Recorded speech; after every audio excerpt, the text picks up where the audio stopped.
Hospitality Meets is brought to you by RotaCloud, the simple workforce management software for hospitality teams.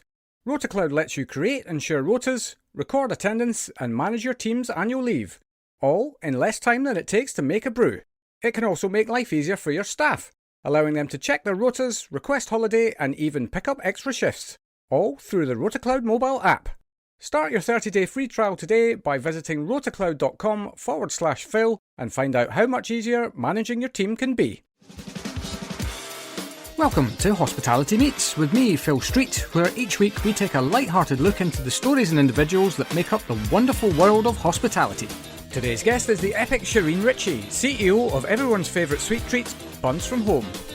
Coming up on today's show, Shereen lets too much slip.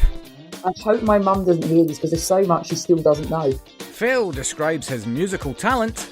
I suppose like Ed Sheeran. And Shereen suffers from a case of mistaken identity. Because it wasn't Sandra from Accounts, it was Angela Hartnett. All that and so much more as Shereen chats us through her amazing story so far. Where to get started in summarising this chat? Shereen is a truly inspirational figure who has so many amazing lessons in leadership, as well as handling her story with a naturally humorous touch. So once again, I'm convinced you're all going to love it. Enjoy.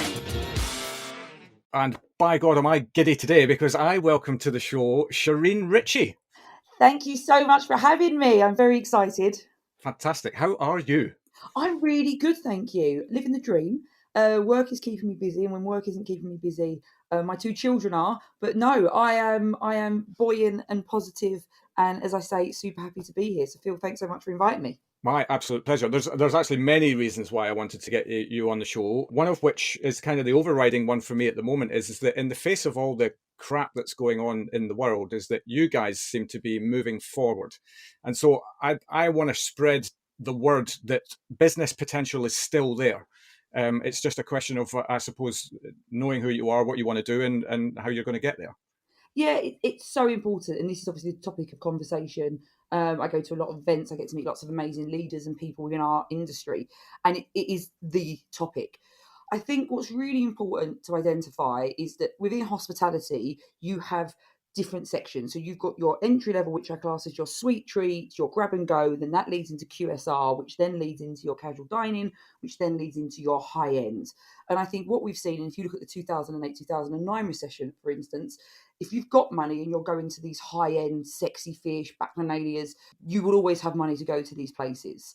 Where we tend to see is that, so if you're going to the high end, they stay there. Casual dining, people will still eat at casual dining, but they'll just eat less and they're just more price conscious.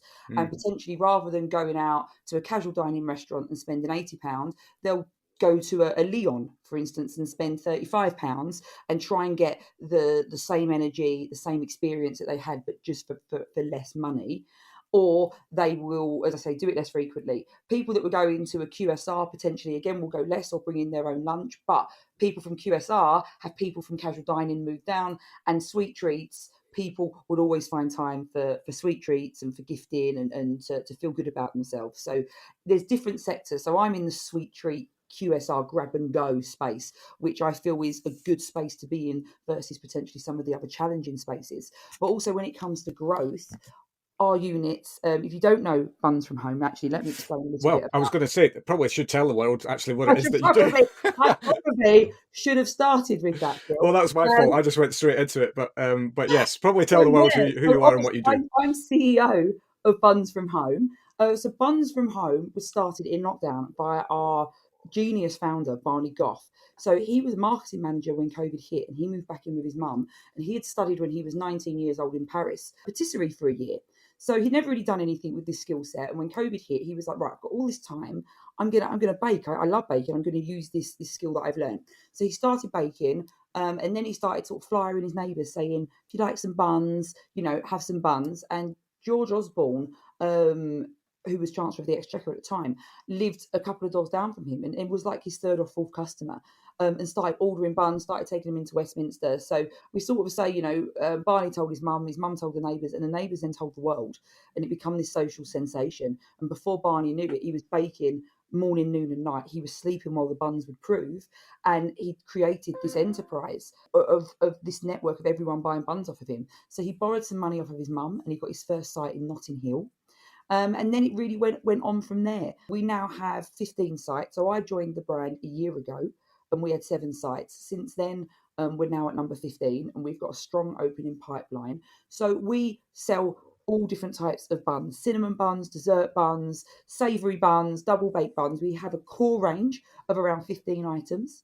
We then have a weekend special. So every single weekend, only available that weekend, then we don't do it again. We do a weekend special. We innovate at a speed and a rate that I don't know anyone else on the market that does. So this innovation is really important to us. One, because it means we can be nimble and agile and be on trends. It means we can keep things exciting. For our social, I mean, we have this massive loyal following that every Friday want to know what, you know, our weekend special is going to be. The teams love it. They get excited by it. It's really fun for them. And yeah, it's just a great addition. And this is obviously something that Barney created very early on. So yeah, that is what we do. We do everything out of one dough. So we're quite simplistic. When it comes to scalability, we can fit into a space that is 100 square foot up until 900 square foot. So when taking me back to the point I made earlier around the economics, a casual dining restaurant, for those that don't really know square footage, a casual dining restaurant would tend to be 2,000 to 4,000 square foot. Whereas if I'm going into a 4,000 square foot, everything becomes cheaper. You need less material to fit it out. There's less rent because it's smaller. You need less labour because you can't fit all the people in. So it makes the economic model quite good. So I think when it comes to rapid growth at the moment, we're able to grow rapidly. So we aim to open 5 a quarter. So Oh, because wow, of right. the way it works with landlords, and by the time you've got legal signed and things, you know, sometimes can be delayed or be moved forward. We sort of do it by half year, so it's 10 every half year. So we've opened 3 so far. We've got 8 more to open by mid year, and then for the second half of the year, we'll be opening another 10. And yeah, it's super fun. We get to focus on stuff like doing it as sustainably as possible. We're looking at doing B Corps. So all of these things get to interact, and it's all things that the whole team really care about. So it is fast paced, but it doesn't feel like work, if that makes sense. So we're really, really lucky that we're enjoying the ride that we are on. But yeah, we're expanding really quickly, but our model allows us to do so. If I had a capex of, you know, 500 grand a unit, we certainly wouldn't be expanding at this rate, because it's low capex, low labour, low rents. We're able to move really quickly, and where we are quite nimble and agile, we're able to expand at a fast rate, I think. Yeah. Well, I mean, there's I suppose, like Ed Sheeran, uh, I'm a fan as well. We'll come on to Ed Sheeran in a second, I'm sure. But I did a foodie tour actually in Notting Hill. Fantastic experience that was. Just nipping in and out of places of, you know, lesser known places. And actually, this was way before you guys were, I suppose, in the rapid expansion that you are now. But it was in Notting Hill, and I think that was your original site. And didn't know the story until the guy who was leading our foodie tour took us in for a bun. And there was already a queue at the time to get in, and then he told us that this whole thing blew up in the pandemic, basically through social. And I was like, it's remarkable. And I think the thing that I love more than anything is that effectively what you're doing is, you as you say, you've got one dough that maybe you're, you know, zhuzhing up a little bit in different ways, but in actual fact that keeps things really simple, but allows you the flexibility to, you know, think laterally as well. Yeah, it's. I remember when I met our chairman and lead investor now, Robbie Miller. When I met him, very first thing I said to him was, the simplicity is what makes it incredible, because being simple is very, very hard. There isn't a leader in the business, especially in somewhere where you've got more menu items and you've got lots of drinks and coffee and, you know, potentially things. The instinct is to add to it. Oh, add milkshakes, they'll sell. Add iced coffee, that will sell. Add sandwiches, that would sell. Add this, add this, add this. But actually, keeping something so simplistic, being a master at what you do, being best in class at what you do, and just focusing on that, it's actually very, very hard to do. So the fact that that is what Barney had done, and just focused obsessively on what he did well, didn't let any of the other noise, didn't look at competitors, didn't go, oh, they're making money out of that, or they're doing this, I should do that. Just really focused on what he was doing, and that is what we've carried through. I've been in brands previously, and I know leaders in brands that are trying to do almost little formats. little versions. I used to be managing director of Leon, and we had spent a lot of time before COVID and over COVID looking at a little Leon format. How do we get out of a 2,000 square foot space into a 500 square foot space? How do we half the menu? And when you've got something, it's very hard to cut it down. You can't take wraps because people like wraps, and you can't take rice boxes because people like rice boxes. You can't get rid of fries because it's fries. So actually, how do you create something small? Whereas when you have something to begin with that is so scaled back and simplistic, as long as you don't mess around with it, just be best in class at what you do, source the best ingredients, within the product that you have, and that is what makes it very, very special. So yeah, it's very, very simplistic, and that is the beauty in it. Without question, without question. Well, we'll talk more about where you're going and what you're doing, but I'm conscious of the fact that we've just gone straight into this today, and we're 10 minutes in, and we haven't even approached your story in any way, shape, or form. So probably time to get stuck into that. So take us all the way back to the very beginning of your career. How did you get into hospitality in the first place? How did I get into hospitality? Yeah, we've done this backwards, but we'll start with now how I got into hospitality. So I didn't come from a salubrious background. I grew up with my mum, that is my rock, and I idolise her, and my stone, and she always will be, in the care system. When I was growing up, my biological father was quite violent, so we managed to get away from him on my 7th birthday. So my mum had taken obviously all that stress on herself. I wouldn't change my childhood for me. I would change it for my mum, but I certainly wouldn't change it for me. But I had come from a place where potentially it could be said that my stars were written, that I wouldn't make much of myself, and that I was not really going to become anything. I didn't have any real education. I loved to dance and I loved to sing. I wanted to be an actress. So I used to go up to London and dance at Pineapple Studios. From the age of around 13, I did this. And that was before anyone knew what Pineapple Studios was. And it was the best place to go and dance. So I would go there and do dancing. And then by the time I turned 15, they'd put up the costs, and I couldn't afford to go. So I was like, right, I'm going to need to get a job so I can bunk off school to go to Pineapple Studios to learn dancing. And I went into TGI Fridays at Lakeside, and I met a manager, and I said, look, I'm only 15, but I'm going to be 16 soon. I wasn't 16 soon. It was like 10 months away or something. But I'm like, I'm going to be 16 really soon. If you've got anything, I'll do anything. And he says, well, look, this was a day when you could pay cash in hand. He's like, look, I can give you a cash in hand job and you can clean tables as a busser. I was like, brilliant, I'll do it. So joined TGI Fridays, which was never meant to be long term, and I adored it. I adored the community. I adored the family. I'm still very good friends with a lot of people that I worked with on my very first day at TGI Fridays all them years ago. And I ended up staying at TGI Fridays for 10 years. I travelled the country with them. I lived in Manchester, I lived in Birmingham, Solihull, did quite a lot of openings up and down the country. And absolutely, I say it now, I bleed red and white. They really taught me, and I owe a huge amount of gratitude to TGI Fridays. And also, I always say this, there was a manager who people in the industry will know, someone called Jason Cotter, who was MD of Olenstein and has more recently gone and moved over to Itsu, who is just the most incredible human. And I was a challenge, Phil. You won't believe this, but I was a challenge as a teenager to manage. No, I was a challenge to manage, Phil. And Mr. Potter didn't sack me many times when he probably should have done. Put up with me and nurtured me, and really sort of took me under his wing, and was a mentor to me at a very, very early stage. And he didn't even realise he was doing it. It's just Jason's nature, and now I know him as an adult and obviously as a colleague and leader in the industry. But yeah, back in the day, I have a lot to thank him for. So, and that's how I started my journey. It was in TGIs, and then I've been in TGIs for 10 years, and was like, right, I've done a lot of growing up. Probably now time to move on. And I ended up going into PR for a bit. I went and worked in Seven Dials in Covent Garden and did a bit in PR.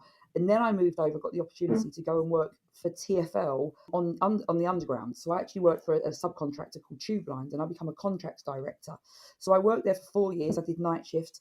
I was around 1,000 workmen that were on the project. And I did that for a good few years. And then I was like, I love this. The project had ended, and they were like, would you like to go on? I think Aldgate was the next project. Would you like to go to Aldgate? I've got quite a lot of health and safety certification. And I was like, no, I think I want to go back into hospitality. So I then went and worked at Lasagranus.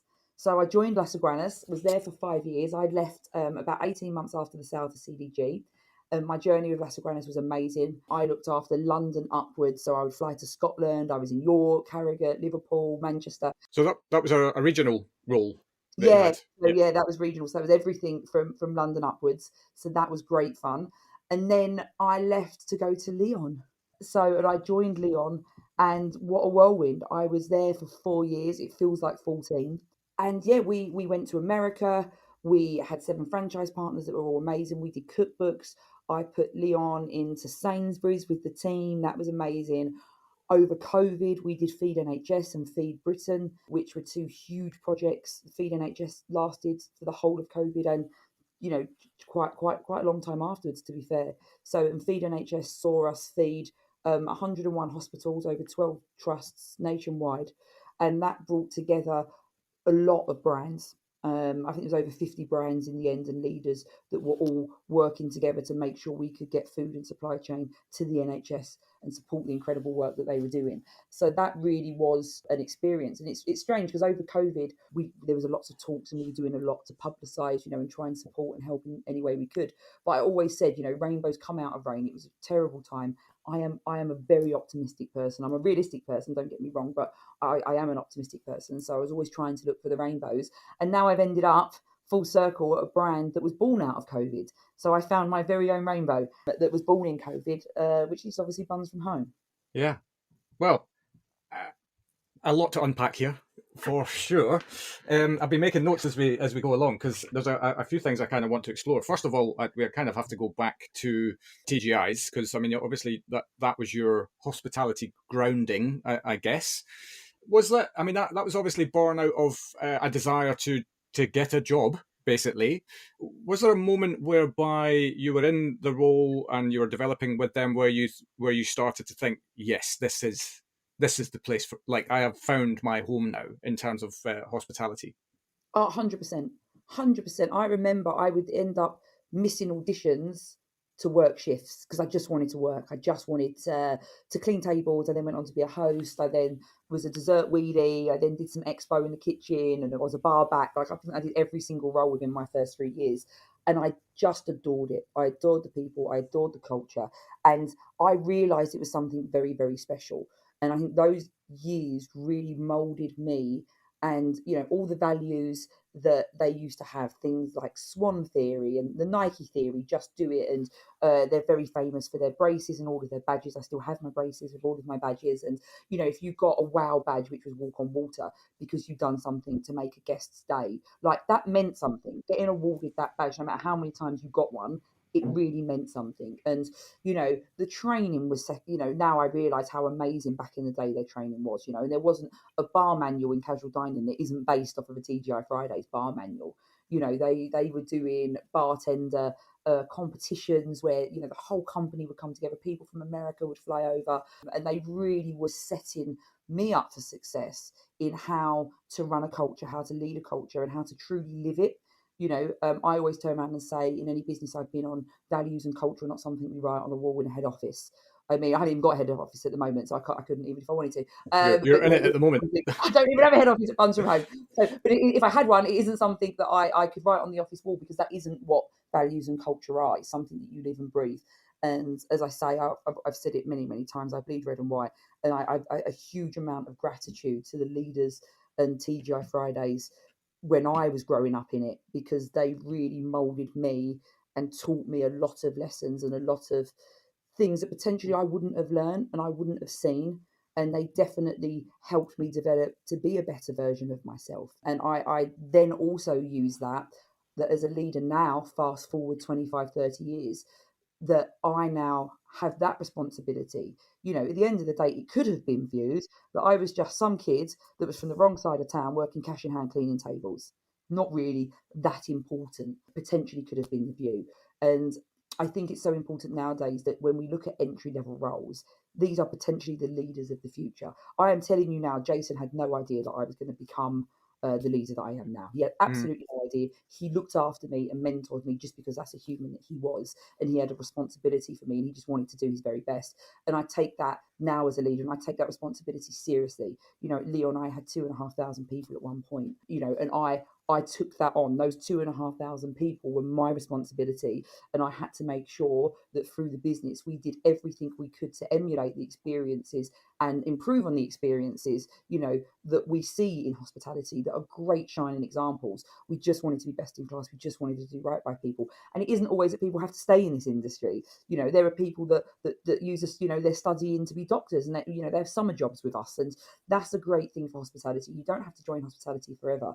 But also, that being said, I am on a massive campaign to have hospitality seen as a real industry and a real career where people can really make a difference. That's why I love America. When we went over to America with Leon, what I loved was how serious hospitality was taken as a career, and that kids in America would grow up saying, I want to be a supply chain director.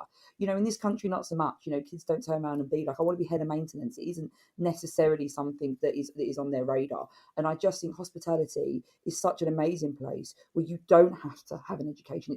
Absolutely, having an education is amazing, but if you haven't got an education because of certain circumstances, it doesn't mean that you can't become somebody and work really, really hard. And that's where hospitality is great. If you work hard, if you learn and you pay attention, and you will get back what you put in. And that's always my experience over, all the brands that I've worked in and had the pleasure of being part of. Yeah, well, I mean, I think the thing about that is as well is that you're almost a case in point to your own argument as well, in terms of you were actively trying to bunk off school. You were saying so, I hope my mum doesn't hear this, because there's so much she still doesn't know. She doesn't realise. She'd have a fit, honestly, that I was bunking off and going into London, honestly. So yeah, there's still stuff that she doesn't know, but that is just the truth. I used to bunk off school to go and dance twice a week, and then I would go into school for 3 days. But this, and I might be way above my station to say this, but I think that in itself is a massively important message, because not every one of us is destined to be great in a school environment. Not everybody's destined to go on and get a university degree or whatever that education might look like. And you could argue that actually the greatest education that exists is life experience in any case. So, maybe there are things that you might have done differently knowing what you know now, but maybe not. It's just like it in itself should not be the barrier as to why somebody cannot aspire to be, something. Yeah, and I think that's the point. If I had been in a situation that, people say to me, other than obviously being an actress, if you couldn't be in hospitality, if hospitality didn't exist, what would you do? And I like, looking back now, I'd quite like to be a lawyer, and maybe in another world I would have studied and gone into law, because I find that very interesting, and done something like that. But, I just think it's really important that you can change your stars. And that's what my mum grew up telling me. No matter where you are, you can change your stars. You are accountable for what happens in your life going forward.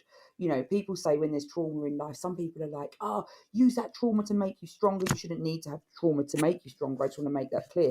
But also some people are like, with that trauma, it will be with you forever and you'll never be able to move forward. And that also isn't true. So I think the message has to be that you own your destiny and that you can change your future. And life is hard, right? I sit here as the job title of CEO certainly doesn't make me any less human than any other person on the planet. And it certainly doesn't mean I've got all of the answers. It doesn't make me superhuman. It doesn't make me better than anyone. My goodness, absolutely not. I am just a human. I'm a mum of two. I have a 2-year-old and a 4-year-old. I find life as tough as every other human. I feel the pinch points that every other human feels. So it doesn't make you immune. But I just think if you focus, have a long-term vision, work hard, treat people how you want to be treated, it will all get rewarded back to you. And you, as I say, you can change your future. And that's where hospitality is amazing. Because yes, if you come from a background where you're not, I'm massively dyslexic, and everyone has supported me on my journey, and I've learned to manage it, and I've learned some really great development and some great skills along the way. But where I'm so dyslexic, like things like spelling, like back in the day, a spelling test, I remember going to a job interview once and being given a spelling test, and I just didn't make it through from that point, because they gave me a spelling test and I was like, I'm never going to pass this. And I could have done the role, I was very competent, I just couldn't spell. So hospitality, has never given me a spelling test. They've never judged me. They've always worked with me and gone, right, okay, this is your learning type and this is how we're going to move forward. And it isn't, I'm obviously an extrovert. You may not be able to tell that, but I'm an extrovert. I hadn't picked that up, to be honest. But, it isn't just extroverted people that have thespian backgrounds that can join hospitality, which I think is a little bit of a myth.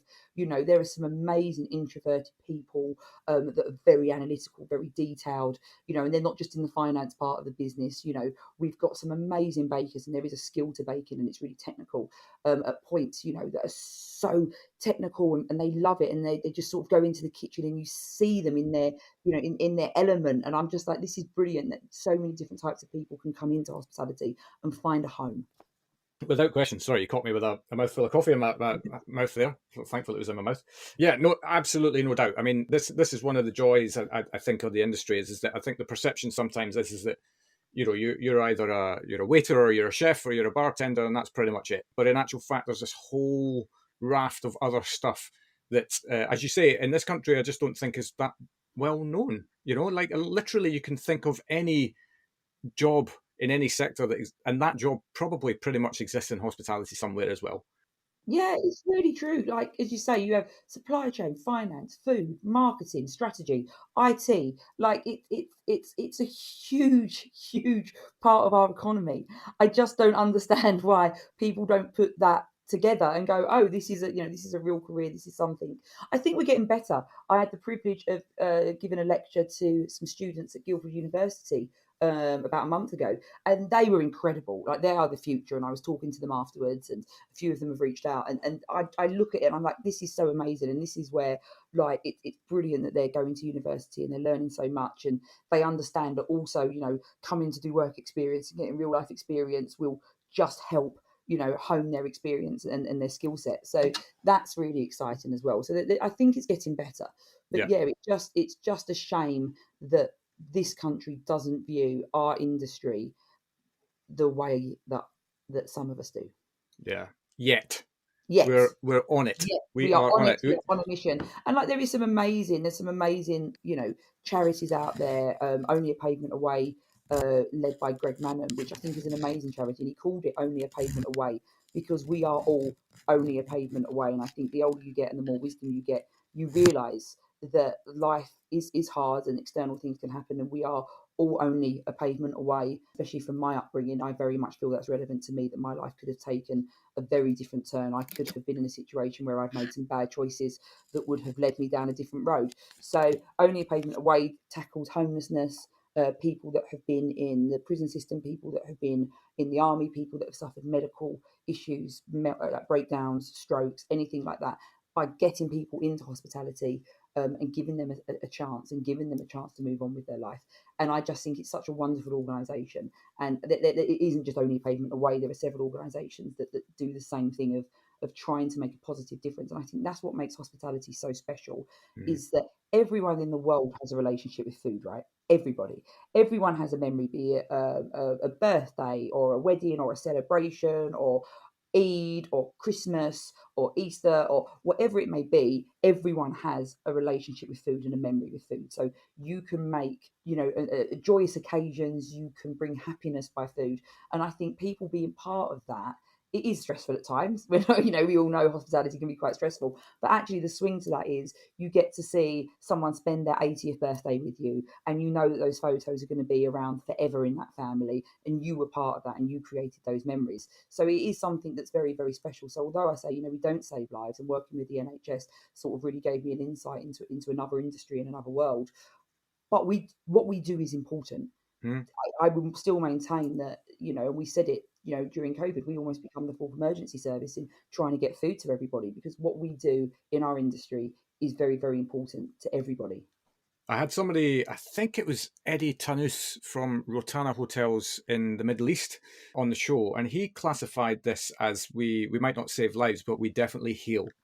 You know, Yeah, the experiences that we give people when they come into our businesses, whether it's, you know, they've just had a crappy day and what they're really craving is a world class cinnamon bun, you know, that has a healing quality to that person in that moment, and or you know, whether it's somebody who's saved up, you know, half a year of wages so that they can have one night at the Dorchester or something like that. You know, yeah, these things have the power in such an under talked about way, I think.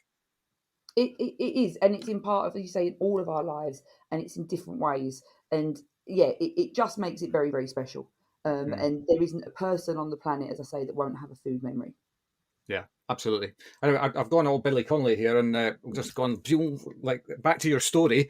Um, we were still at. I'm still unpacking your story, so we're still at TGI's. I want to talk about Jason, not specifically Jason, but actually You said that you were quite a challenging employee, and I guess this is the secret, I suppose, to having mentors in your life, right? Because I think the secret to a really great mentor is recognizing that actually what you really need in businesses are people who challenge you.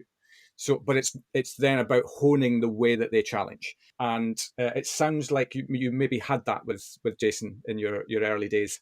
Yeah, absolutely. I've always, as I say, extrovert, always, been outspoken. I've not been afraid to sort of stand up for something that I believe in. But, obviously, as a 17, 18, 19-year-old, you know, woman learning, becoming an adult and being in an industry that I loved, and I was in a brand that I loved, you feel that ownership. You feel that you have a right to have a say on everything. And absolutely, probably at times didn't deliver my opinion in the best possible way. And Jason would always take the time to say, your point is probably correct, but your delivery was shocking, so you've lost your point. So let's have a talk about that. And then also, he would always take the time to understand, because obviously, just from my point of view, so when I was a busser, I couldn't understand why X, Y, and Z had been put into place.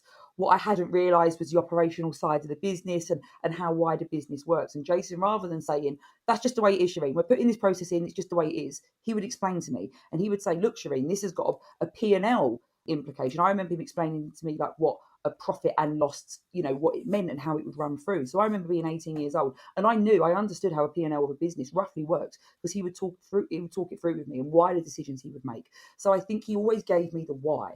And I think that's probably the biggest learning that I ever took from Jason, is that I always try and give people the why, because it's important for them to know, and it's important for them to understand, because one day they're going to be the leaders, and then they need to pass that knowledge down. And the more knowledge you have, the more you understand the workings of a business. A hospitality business appears sometimes from the outside to be quite easy. There are TV shows on this, right, where people have potentially come from different, industries and opened up a restaurant or opened up a bar, and then they've met challenges, because it isn't as easy as it sometimes looks from the outside to run a No doubt. hospitality business. And Jason would always explain that in a really great way. And as I say, as a teenager, and I was a teenager, at the time, trying to, set the world on fire and put my mark and be like, no, you can't do this. This isn't fair. This isn't right. And Jason's like, calm down. This is this, and then obviously, things that mattered to me didn't matter really to the business. What section I got as a waitress, I don't want that section. I want this section. Why is it this person always gets that section? It's not fair. But to me, it matters. And he never, ever discounted that. He never turned around and said, oh, Shireen, just have whatever section you've got. He would always be like, right, okay, then what process can I put in place to make sure everyone feels that it's fair? Everyone gets a shot. Do we need a certification, on certain areas? And he always looked at it very pragmatically and very process-led, and took emotion out of it. And I was very emotional. So that's why I think why it worked, because he would just say, remove your emotion, Shireen, and let's look at this logically. So, and it wasn't just Jason. There were lots of amazing leaders in TGIs that all worked the same way as Jason. Yeah. It wasn't just Jason, but as I say, Jason is just the one that got stuck with me. Yeah. But I think that I mean, that demonstrates real leadership, though, doesn't it? Because the last thing you need when you're in your formative career years is somebody just to say, the reason why we do this is because I said so.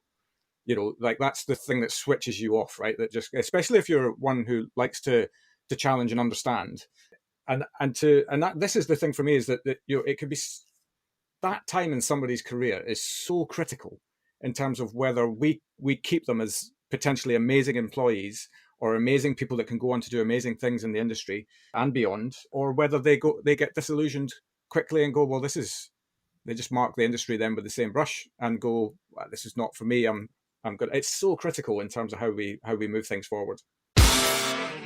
5-star hospitality means having the right people in the right place at the right time, and that's exactly where RotaCloud can help. RotaCloud is the online platform that makes planning rotas, recording attendance, and managing annual leave easy. Its simple, drag-and-drop interface lets you create and share rotas with your team in minutes, while our built-in budgeting tools mean you'll know exactly how much you're spending on staffing before sending the rota out. RotaCloud also makes life easier for your staff, allowing them to check their rotas, request time off, and pick up extra shifts, all through the RotaCloud mobile app. Start your 30-day free trial today by visiting rotacloud.com/Phil and find out how much easier managing your team can be. Yeah, as you say, it really is. And I think, especially now, I mean, I look at when I was a teenager, I look at teenagers nowadays, and there's so much more clued up in some ways, and they want to know more, and they want to progress quicker, and they want a development plan, and they want to know. And I'm sure I look back and there are things, that could have been better, that I'm not saying that TGI's was perfect, but it was a brilliant base. And as I say, nowadays it's just so important that we take in all of these, the next generation, and show them what we can be and show them our best version. Now, you don't see your best version all the time. Everyone makes mistakes. Everyone drops the ball in every single business. But all you can do is, just do your best to be a better version of yourself, put processes in place, and focus on people and culture. People are the most important thing in our industry. Without people, it doesn't work. And that really has to be what drives everything. And a lot of it isn't rocket science. Look after people, ask the team members what they want, don't assume. Someone said to me the other day in an interview, they were like, oh, what do your team, like, what are you putting in for your team? And I was like, well, I'm asking them what they want, because I don't know what a 20-year-old wants. I'd love to think that I'm young and trendy. I'm absolutely not. Very much not. I try and work Instagram every day and realize I'm not young and trendy. So how do stories even work? I have to message my marketing manager, and I strategically, I know what we want to put out, and I know how we should do it, but how it physically works. And when I'm going on to try and look at stuff, and I'm like, can you just send it to me on WhatsApp, please? Because WhatsApp I'm good with. Brilliant. Yeah. I mean, I suppose this is also what becoming a CEO actually becomes as well, is that it's not about you knowing how to do everything. It's about having people around you who really know what they're doing and then getting the best out of them. Oh God, absolutely. My biggest advice to anyone that is a leader in any sense is employ people that are smarter than you. Absolutely. And realise and allow people the autonomy to have their superpowers. For instance, my people director, Claire Kennedy, has the most amazing people superpower. I don't interfere. I nudge and guide when I need to. That's what I'm here to do. But she's awesome. Stuart, my finance director, absolutely incredible. Like, go do what you do. It's your superpower. That's why you're here, because I can't do what you do. And I think it's okay to say that out loud. I think that's probably one of my biggest learnings in life, is growing up at my entry level leader stage. I thought that being a good leader meant knowing everything and having all the answers. So you see leaders, and I was one of those leaders, that at the very beginning stages, I would probably almost shout people down and be like, yeah, that's good, but this is what we're going to do. Not because I didn't want to listen to them, because I thought being a good leader meant that you know everything and that you have all the best ideas, and that's what makes me great. When actually very much it's the opposite. Being a good leader is letting everyone else have the good ideas, leading and supporting, and just nudging and guiding. And you don't need to be the person with all the superpowers, because that isn't possible. You need to have the team that have all the superpowers, and you need to support and nurture them. So that was obviously probably my biggest learning, which I think most leaders would say it's how humans sort of work. That tends to be the leadership cycle. When you go into leadership, it's human nature to sort of want to know everything, and this is what I can do. But yeah, that's probably one of my biggest learnings. And thinking I was indispensable. Another learning when I was younger, I remember thinking in certain roles potentially, or in certain businesses, it will never function without me. I'm indispensable. No one could ever replace me in what I do. And then, like, you leave a site and you move somewhere else, and you're like, it'll all crash down. Not that you want it to, not in that way, but in a way, I know what you mean. That you're indispensable. And then you look and it's like, oh, they've just had a record week. I'm not indispensable. I'm not indispensable at all. No one is indispensable, not any person. And the higher up the chain you get, the less, in some ways, the less. I always say in the business, I am the least important person in Buns from Home. If you took me out of Buns from Home, it would run. It would run. If you took out the directorship, the senior leadership team, it would run. If you took out all of the bakers, it would stop immediately. Yeah. If you took out casual dining, all of the waiters and waitresses, it would stop immediately. So it really is understanding who the important people are in the business and who make the business. Yeah, I heard somebody just the other day actually classify when you become a CEO/leader or whatever, actually your job is about working towards making yourself redundant. And I thought, that's an interesting perspective, but I kind of get it. Like, it's about, as you've just said, like, if you, and I don't know whether you're happy for us to air all of this in public, but you take yourself out of that business right now, and it would carry on in some form. Now, there's obviously things that you've got your head in day to day that would be affected by that, and that's that's probably a lot around future strategy and things like that. But I quite like the concept of actually leadership should be about working towards making yourself redundant. And that's what I think the best leader is. I think any leader, if you go on holiday, and that's always how I think people should judge it. If you go on holiday and the world falls down, it doesn't mean that you, oh, look how important and how indispensable I am. It means you haven't done a good job. It means Mm. you need to work on, you know, putting process in place, putting team or training or something, so that doesn't happen. If I go on holiday for 2 weeks, unless there was something out of the ordinary that happened, the business should just run absolutely fine. And of course, I'll be on the phone, but that it should run absolutely fine. And yes, as a CEO and a leader, my job to deliver for the board is obviously the finances, and then it's the strategy, and it's things like allowing the team and freeing up the time to be able to focus on sustainability or to be able to focus on giving back. And when my people director says to me, right, I want every single team member to be able to have a paid day to go and work for a charity and do some voluntary work, that I make that, and I facilitate that with the board, and that can happen.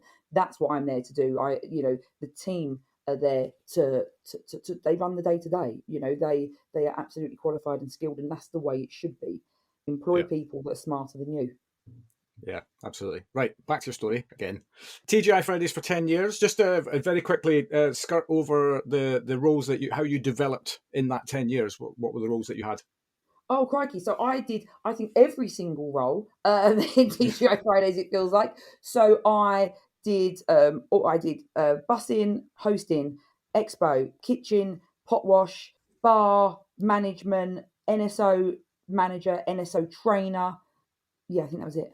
Got you. And so what was it then? Because it was at that point, wasn't it, that you then moved over into PR? So yeah, I went and worked in PR. I'd been in TGI Fridays. I took a sabbatical. I went to Australia for a little while. I did take a sabbatical within that 10 years when I was around 21. But I'd been at TGI Fridays for 10 years. As everybody should, by the way. Yeah. Because I did the same. And I did it at 23, I think. The greatest experience, I I think. was amazing. I went to Australia for a year. I got a working visa. I went straight back into TGI Fridays, I think 3 days after I returned to the UK. They were amazing. They supported me. They were like, yeah, you go do it. This was before, like, you didn't have Facebook and that at the time. I'm very old. So you didn't have Facebook and that at the time. So I remember I used to ring once a month the store on a Saturday morning and speak to whoever was there. And they always knew, like, on the first Saturday of every month, I would ring them. And yeah, so I went back to Lakeside where I'd started my journey after my time in Australia. But yeah, after 10 years, it was time for me to leave. And it's okay to say that. If I'd stayed at TGI's, I certainly wouldn't be a CEO right now. I'd learned a lot there. I have a lot to thank them for, but I was ready to leave, and it was time for me to see and expand my growth elsewhere. So I'd always liked the idea of PR. So I went and worked for a PR company called Street PR. And I, at the time, still had some contacts. So we were doing some stuff there was a TV show called So You Think You Can Dance. And it was a Saturday night TV show, like an X Factor style TV show. I think I there was two. remember it. I Yeah, watched yeah. that. Yeah, so I'd got the big contract to do like the PR for the show, and on the back of it they sold the company. So I did myself out of a job by getting that contract. But I worked there, I think it was around a year, and that was great, seeing a marketing side of the business and the PR side of the business. And I didn't actually realise that the stuff that I was doing with Street PR, I've really used in later life, especially in places like Lyon, when leading the marketing team and working out strategies and stuff. I would always sort of go back to stuff there, so that sort of set me up with a good base of a marketing and branding understanding. And then from there, I went and worked for London Underground, and I was a contracts director, and I specialised in lift and escalator safety. So I've got, Of course. I mean, it was the next of natural step, course, wasn't it? that clearly is your next step. Yeah, I had the opportunity of someone that I knew actually through hospitality that had then gone and worked in the plumbing side. They become a plumber and was working as a plumber for tube lines. And then they said, look, why don't you come over? So I went and worked for tube lines, and I loved it. I worked nights. I was, hard hat, rigger boots, full PPE. We would start at like midnight. I'd finish at 6 a.m. But I loved it, and I was surrounded by big burly workmen that were incredible, very different people to what I've been used to working with. But again, I learned so much off of them, not just in technical skills. So I'm a little bit handy when it comes to maintenance. So I learned that, so which has actually again been useful when it comes to, especially when energy costs have gone up, and to be able to understand how wattage and ampage works. When you're looking Yeah. at restaurants, especially in Lyon, when we were looking at, what does an oven pull and what does a microwave pull, and how does that equate on the bottom line? And even down to when you're building, understanding how circuits work and how much you don't want to overload capacity. So again, it's all been part of my journey. So I spent 4 years, about 4 years, 3-4 years doing that, and I was at Heathrow. I did the Heathrow 123 tube station refurbishment. And then when that finished, I was offered to go. Yeah, I think it was Aldgate. I was offered to go to Aldgate or to another station, and they were like, "Do you want to move over?" And I was like, "No, no. I've sort of looked around now. I've got some experience. I've got some life experience. Hospitality. It was always hospitality. It always was hospitality." Yeah. So I then went and joined Las Iguanas while Erin was still the founder. Erin was in place. And it was an amazing journey. So Latin America, I got to travel to Rio. Again, the culture of Las Iguanas was unreal. There were some amazing people that I'm still very, very good friends with. And yeah, had a real journey. I was there when the sale happened to CDG. So that was my first exposure to a big transaction and understanding how a transaction impacts a business short term and long term. So again, that was great learning.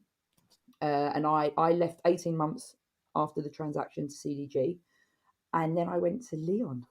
Indeed, yes, which is probably about the time that I became aware of you, and especially, I suppose, in the midst of, there was a lot more people I became aware of in that time, because obviously that coincided with COVID as well. So as my day job being a recruiter, we didn't have any work going on. So it was literally, and that's why this podcast was started, but seeing all of the amazing work, and you guys were front and center in a lot of good stuff that was happening around that time. And that coincided with your tenure there as well. So I started in Leon actually in 2017. So I started in 2017, and we were not struggling, but the P&L wasn't where we wanted it to be. And I joined in the May, and we were on negative like for likes, and things weren't going in a direction that we'd hoped. And we made some very quick changes. There's some amazing team there. And then by September of 2017, we sort of swung the like for likes. And then 2018, 2019 were 2 record years. We had done pop-ups, we had done sub-brands, cookbooks. We'd gone into Sainsbury's. We had done a huge amount. We just got some investment just before COVID hit, and we were going to get 2 more franchise partners. We had 5 sites in America at that point. We were going to open more American sites, and we were going to open 25 more owned sites within the UK. So we had big plans for 2020. And then obviously in February there's a virus, and we're like, it'll be nothing. Don't worry, keep going. Yeah. And obviously it wasn't nothing. And then Leon very much, and that's where John's superpower, our founder John Vincent, his superpower absolutely kicked in. And obviously he has a huge network, huge connections. And then suddenly I've never worked as hard. I've always worked very, very hard, but I've never worked as hard as when COVID hit. Whereas a lot of people I know were like, right, okay, furlough, or we're not start a not podcast. Yeah. But look at how the industry, and I think, the industry, I speak about it now, the community that was created, again, looking at rainbows that come out of COVID, the community that was created through COVID, like it was unreal. I think our industry is, in some ways, is better for it. Like I can ring up an OD or a CEO of a brand and ask questions and talk to them in a way that I never would have done beforehand. I think everyone lowered their guard. Everyone sort of just pulled together and says, right, we win together or we lose together, right? This now isn't a competitor advantage. COVID is not a competitor advantage here. We need to work together to all get through this. And everyone instinctively was able to do that overnight. Overnight, everyone just went, right, yes, we're all on the same page. Let's hold hands. Let's pull together. Let's all get through this absolute disaster, of a situation. And that's what we did. Yeah, no doubt. And in that time as well, before we turned the microphone on, there was a story you were telling me, which I had tears coming out my eyes. So we have to go there. No. But we were actually talking about one of the other byproducts of that is that look at us having this chat today virtually. That is kind of now the way that business is done. It's not always a case of having to be in the same room with somebody. It doesn't stop stuff getting done, and it's just now the accepted norm that is part and parcel of what we do.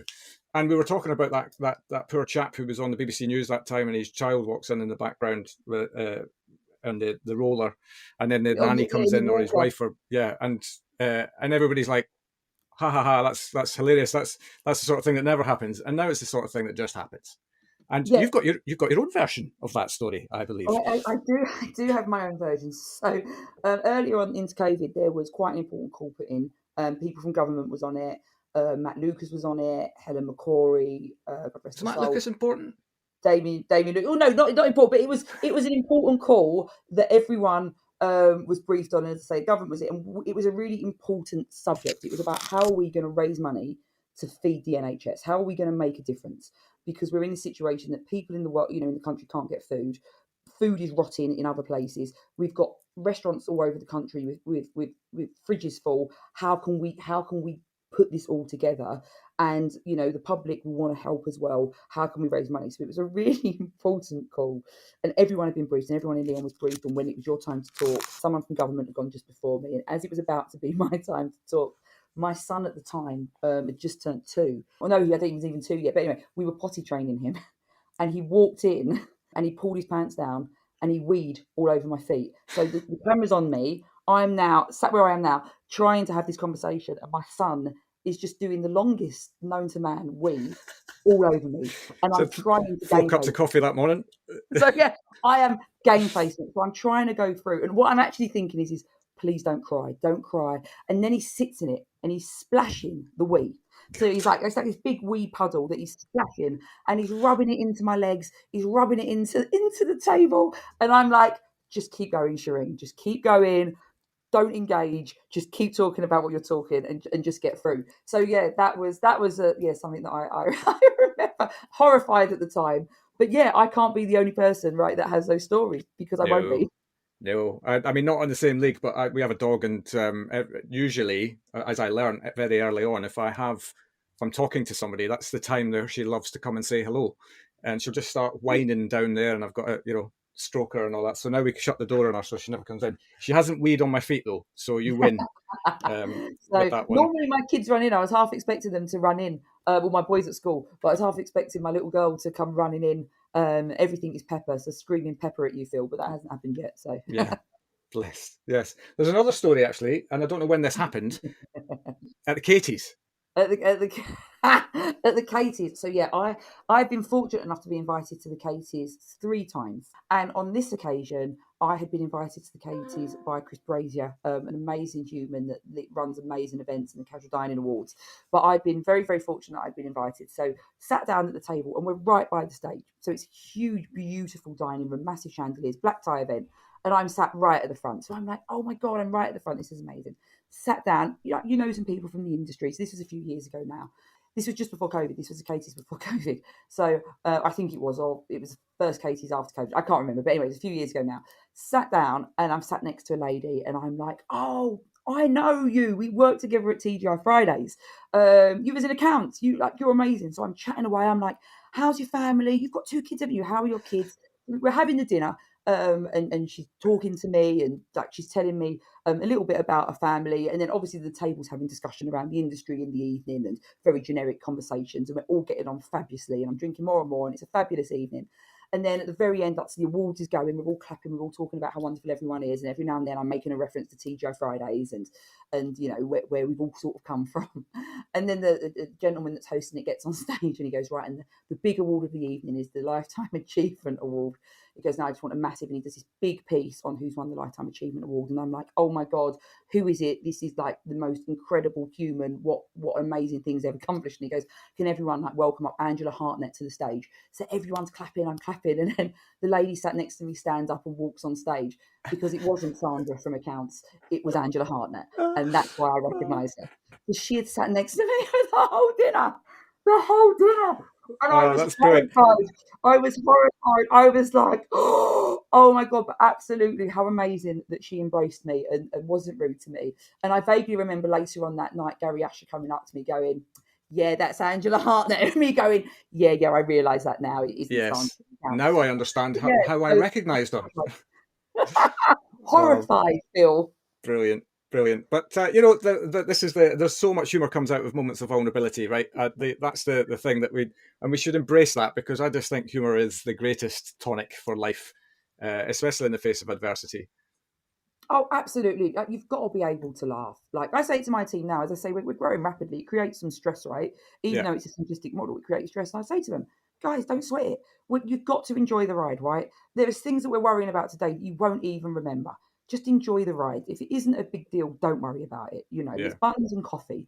We're going to get there. We're going to open. Any problems will work out together. Like, don't worry about it. Just enjoy the ride. And I think that's probably the biggest bit of advice I've ever been given.